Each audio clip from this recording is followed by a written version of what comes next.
그래서 단기 매도를 할 수 있는 지역이 핫한 지역들은 다 못하게 됐습니다. 그러면 여기는 우리가 일반적으로 평소에 하던 매매 사업자 가능해요, 안 해요? 가능하죠. 근데 여기는 달라. 여기는 무조건 해야 돼. 내가 지금 진작에 샀어야 되는데 그래도 대출이 문제가 없죠. 이 지역들은. 여기는 오히려 좀 오를 가능성도 좀 있지 않을까. 그러니까 이 생애 최초의 카드가 이렇게 귀한 적이 없었어요. 돈 없는 사람들이 문제가 되는 겁니다. 돈이 없으면 집 사지 마라. 서울에서는 집을 팔 수가 없는 거야. 아무도 집을 안 팔아. 그러면 집을 살 수도 없겠죠. 그 거래 정지가 될 거다.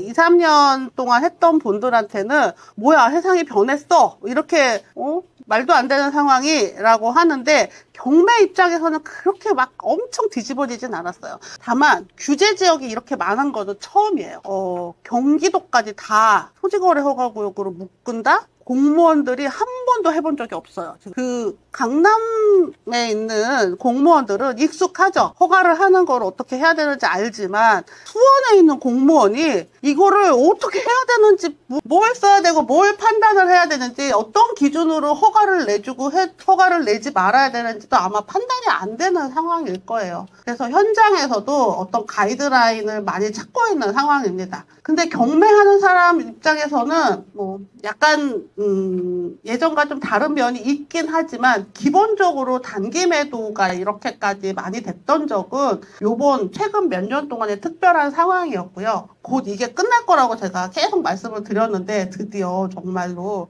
끝났죠. 그래서 단기 매도를 할 수 있는 지역이 핫한 지역들은 다 못하게 됐습니다. 우리가 한동안 정말 주워 먹었던 서울 빌라를 단기 매도하기가 좀 어려운 상황이 됐는데요. 그럼에도 할 수 있는 방법들이 있긴 있거든요. 그거를 할지 말지는 여러분들이 이제 나의 상황에 맞춰서 결정을 하시면 될 거예요. 자, 먼저 투기과열지구 그리고 조정대상 지역. 이거 먼저 얘기를 좀 드릴게요. 이 무따기 책에 이 투기과열지구가 뭔지가 나와 있습니다. 358페이지에 나와 있는데 주택 가격 상승률이 많이 높은 곳, 주택에 대한 투기가 성행하거나 우려되는 지역이 있으면 요 건설고통부 장관, 시장, 도지사가 지정하기로 되어 있고요. 원래 투기과열 지역에서는 LTV DTI가 40%만 나오게끔 되어 있어요. 근데 서민 실수요자에다가 하나면은 50%까지 완화되는 건데요. 지금 거기에 대해서는 얘기가 딱히 없습니다. 이게 책에 나와 있는 얘기고요.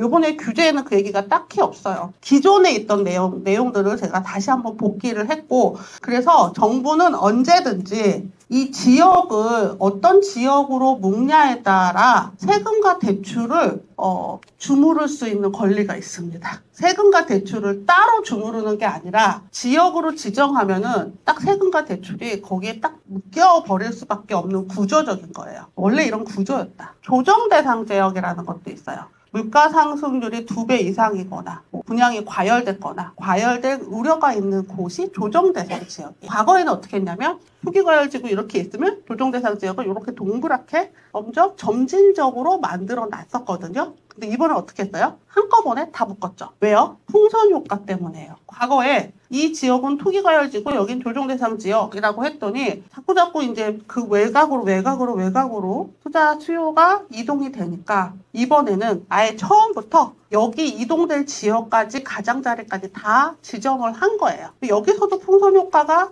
예상이 되는 지역들이 있긴 하죠. 여기 가장자리들 빠진 곳들이 있잖아요. 여기 구리 동그랗다고 보면 여기 빠진 지역들 있잖아요. 구리, 군포, 만안, 권선, 부천. 자, 이만큼이 다 빠졌죠. 네.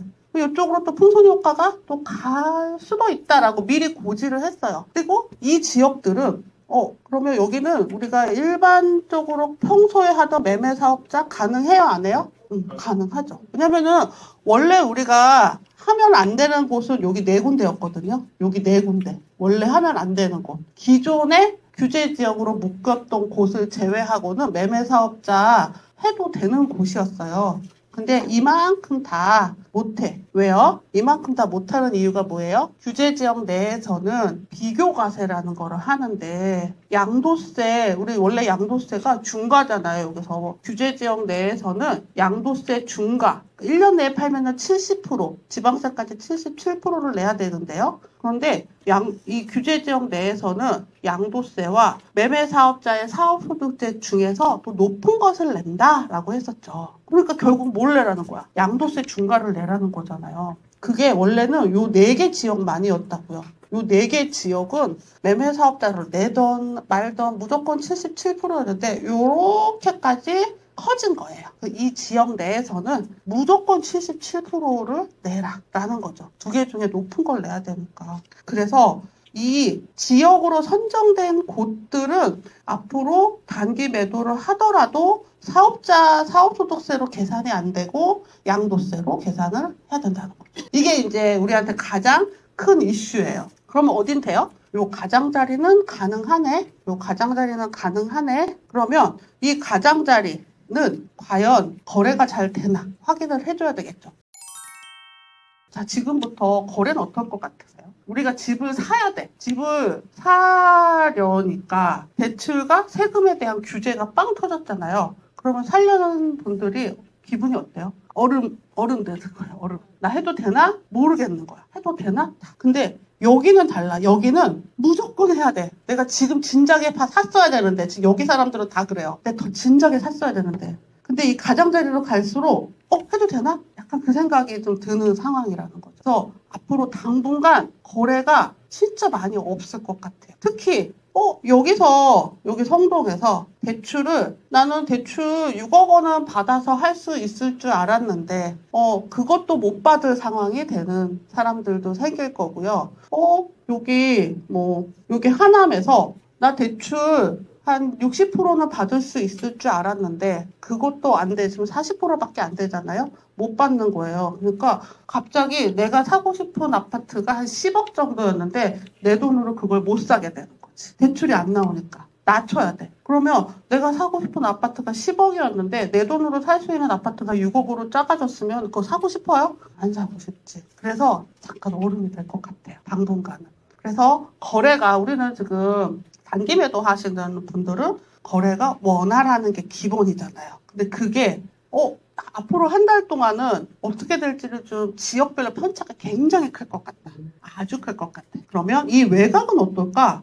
풍선 효과가 있는 지역들은 그래도 대출이 문제가 없죠. 이 지역들은. 여기는 오히려 좀 오를 가능성도 좀 있지 않을까. 거래가 좀 더 살아날 가능성이 있지 않을까.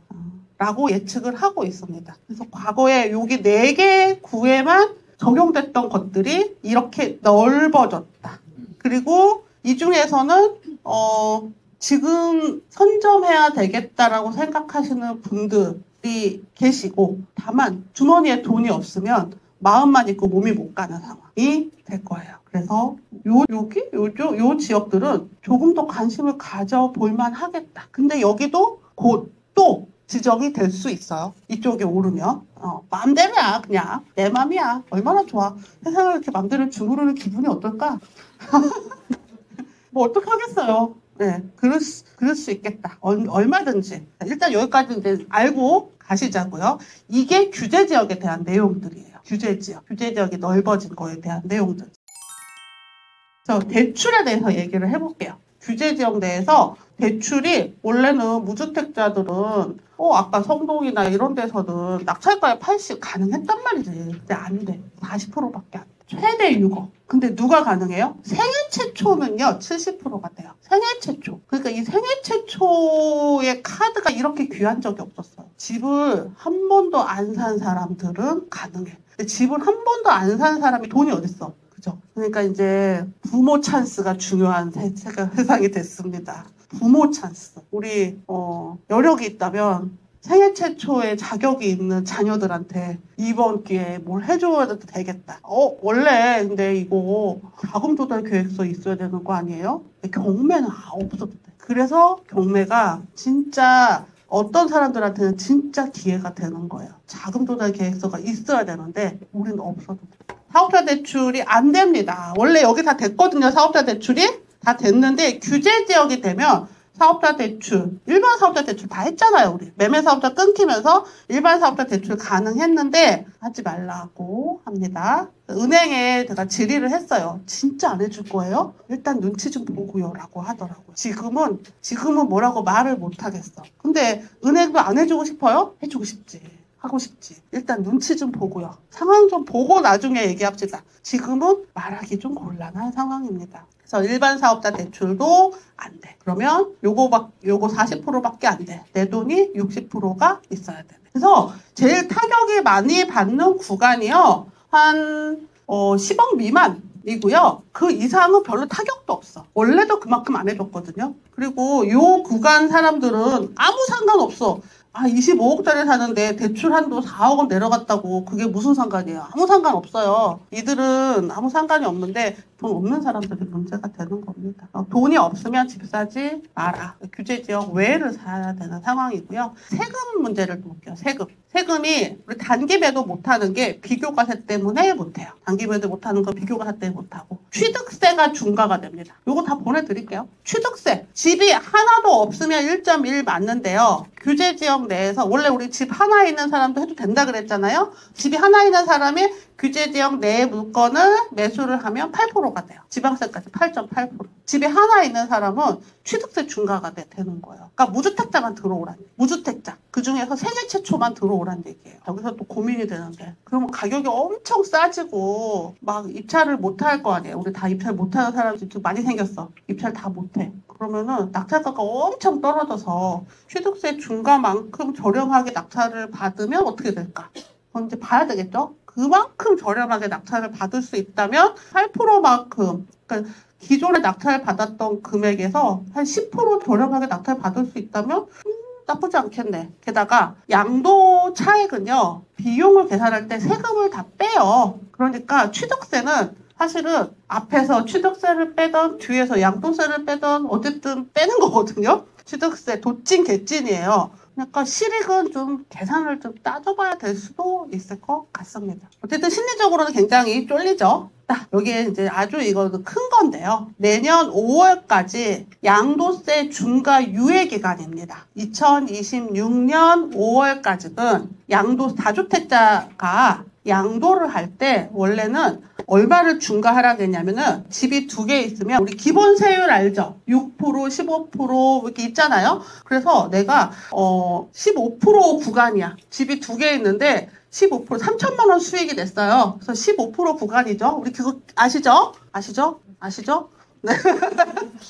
우리 구간별 과세잖아요. 네, 양도세 구간별 과세라서 한 3천만 원 수익이면 15% 구간이에요. 5천까지는 15%니까 원래는 15%를 내는 건데 집이 2개 있으면 플러스 20%를 내라는 거예요. 그럼 얼마예요? 15%가 아니라 35%, 이 플러스 20%를 올린 35%를 올리라는 거지. 그러면 세금이 원래 내야 되는 것보다 많이 높아질 수 있겠죠. 물론 계산을 해봐야 되겠지만 굉장히 기분 나쁜 세금이에요. 여기에다가 장기 보유 특별공제라는 게 있어요. 오래 가지고 있으면 세금을 감면해 주거든요. 양도세 계산할 때 장기 보유 특별공제를 막 받아서 80%까지 막 공제를 받으면 세금세 조금 낸단 말이에요. 다주택자라도. 근데 이 지역에서, 규제 지역에서는 배제한다. 오래 갖고 있어서 깎아주던 특별공제까지 빼버린다라는 거예요. 그래서 양도 차익이 크고 오래 갖고 있던 물건을 팔아야 된다면 이때까지 팔아야 된다는 거예요. 원래는 얘를 재작년에도 있었고 그래서 1년씩 계속 유예해줬거든요. 근데 내년에 유예를 안 해줄 것 같다는 거야. 그러면 기존에 양도 차익을 내려고 했던 사람들의 물건이 싸게 나올 수가 있겠구나. 오래 갖고 있던 물건들은 싸게 나올 수가 있겠구나. 그러면 당분간 그 물건들이 얼마나 많이 나올지는 모르겠지만 그 물건들이 나오면 전체 매매 가격이 하락될 여지도 있겠구나 라는 거고요. 그 이후에는 이게 특별공제도 안 되지 뭐 양도세 중과되지 그러니까 5월 9일 이후로는 매물이 잠기겠구나 라는 거지. 누가 팔아? 집이 2채 있는 사람들은 서울에서는 집을 팔 수가 없는 거예요. 아무도 집을 안 팔아. 그러면은 집을 살 수도 없겠죠. 거래 정지가 될 거다. 근데 뭐 그때 되면 또 뭔가 또 대책 대책을 내놓긴 하겠죠. 근데 현재 상황 그렇습니다. 그래서 내년 5월 달까지 요 다주택자의 양도세 중과가 서울 전체에 계속 이어진다는 건 굉장히 이거 참 어쩌라고의 상황이에요. 아주 어쩌라고의 상황. 제일 잘 나가는 4개 구는 너네가 잘 나가니까 그럴만한데 아니 노원구 뭐 이런 애들은 어쩌라고 진짜. 속상하죠. 그리고 비과세 혜택, 양도세 비과세 혜택, 집에 한 채 있는 사람은 비과세 혜택이 있잖아요. 그 비과세 혜택을 받으려면 원래 보유만 해도 겠는데 거주까지 해야 된다. 라는 거예요. 거주는 비과세 요건에 들어가는 겁니다. 또 진짜 많은 이제 다주택자들이 열받은 게 임대사업자를 갖고 계시는 이유가 종부세 때문에 임대사업자를 하고 있거든요. 종부세가 크잖아요. 갖고만 있어도 나가는 돈인데 종부세에서 이걸 빼준단 말이에요. 임대사업자로 등록을 하면 이 지역에서는 합산 배제 안 빼주겠다. 기존에 갖고 있었던 분들은 이제 세금 폭탄을 맞게 됩니다. 자, 그러면 팔아야 되겠다고 생각이 좀 들겠죠. 다주택자들은 팔아야 되겠다라는 생각이 들 텐데 입지별로 또 지역별로 굉장히 많은 고민들을 하고 있을 거예요. 자, 그러면 우리 멤버님들은 아직 안 가졌잖아요. 가지려고 해. 그러면 나는 이 중에서 혜택이 있는 사람인지 아니면은 뭔가 굉장히 불리한 상황인지를 각자 나한테 대해서 생각을 해보셔야 돼요.